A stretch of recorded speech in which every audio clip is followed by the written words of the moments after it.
ഇന്ന് സ്പെഷ്യൽ ഇതാ ജക്രാന. ചെമ്മരി ഒരു ഉമ്മ ഒരു കുട്ടിയുണ്ട്, നല്ലൊരു പെടക്കുട്ടി. 15 റുപ്യ ആടും കുട്ടും. ഗോൾഡ് മട്ടൻ പോലെ കൊടുക്കാം.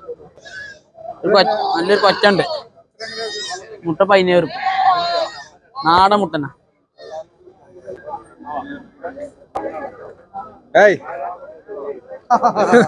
എന്താ പാട്? ഇന്ന് എത്ര ഉണ്ട് കഴിഞ്ഞാ? വണ്ടി കാലിയായില്ലേ? ഒരാട് 3 കുട്ടികളുള്ളൂ. കുട്ടികൾ കൊടുത്താ? നമ്മളിത് ഈ ആട് മാത്രമേ ഉള്ളൂ. ഇതെന്താ കഴിക്കണേ? ജബ്ബാർ ഭായ്, എന്താ പാട്? ഇതാ മലബാറി, ഒറിജിനൽ മലബാരി. എന്താ കഴിക്കണേ? ഇത് നമുക്കായിട്ട് വിലക്ക് കൊടുക്കാം. 15 15 ചോദിക്കണേ.